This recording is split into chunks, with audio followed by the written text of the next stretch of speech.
स्वागत है मित्रों हमारे चैनल दलित चेतना और दलित महिला कहानीकार में। पुस्तक की लेखिका हैं डॉक्टर सरोजनी वेडंगी। चलिए पुस्तक का आनंद लेते हैं। हम तो मर भी जाते हैं, जो कोई द्वार पर झोंकने नहीं आता। कंधा देना तो बड़ी बात है, ऐसे लोग कुएं में पानी भरने देंगे? जो एक इन शब्दों में कड़वा सत्य है। एक ब्राह्मण व अकुर अपने कुएं में दलित को पानी कैसे लेने देंगे?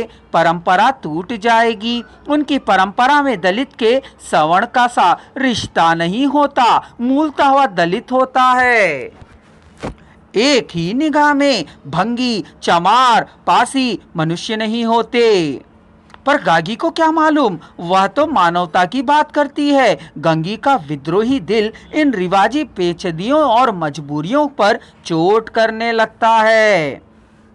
हम क्यों नीच हैं और यह लोग क्यों हैं? इसलिए कि यह लोग गले में तागा डाल लेते हैं। यहाँ तो जितने हैं एक से एक हैं। चोरी ये करें, जाल फरेब ये करें, गुरुदम ये करें। अभी इस ठाकुर ने तो उस दिन बेचारे गडरिये को एक भेड़ चुरा ली थी और बाद में उसे मारकर खा भी लिया था। इन्हीं पंडित जी के घर में 12 मास जुआ होता है। यही साहू जी तो घी में तेल मिलाकर बेचते हैं। किस बात में है? दलित कितना ही अच्छा काम करे पर उसे है दृष्टि से देखा जाएगा। मगर सारे के सारे अनैतिक कार्य करके भी सवर्ण श्रेष्ठ रहेंगे।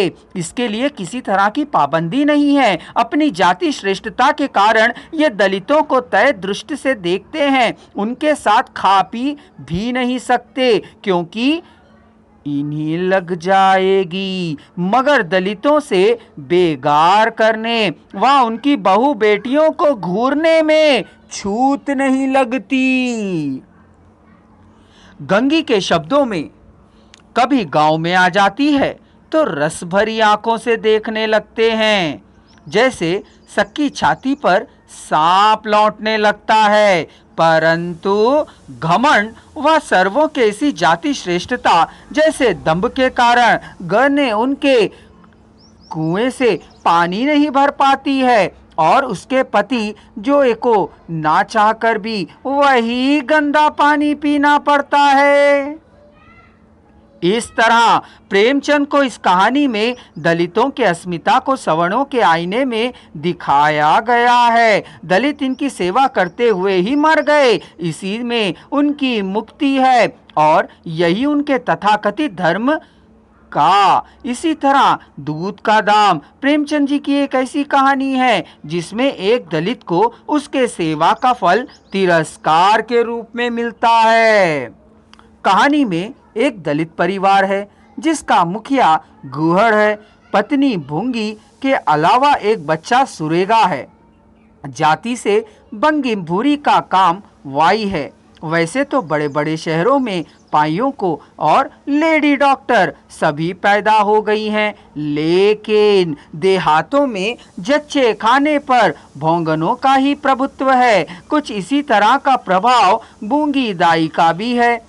महनाश बाबू जो जाति से संवर्ण हैं, उनकी पत्नी को भूंगी के प्रयास से लड़का पैदा होता है। पूगी की खूब खातिरदारी होती है। भूगी अपने बल्ले को दिन रात में 1-2 बार से ज्यादा नहीं पिला पाती थी, क्योंकि मालकिन को दूध ना होने के कारण भूगी को ही अपना दूध उसे पिलाना पड़ता है। सवर्णों के हिसाब से यह आपद धर्म था। यहाँ उनके धर्म को छूत नहीं लगी। दूध पिलाने के लिए भूगी को तरह तरह का लालच दिया गया।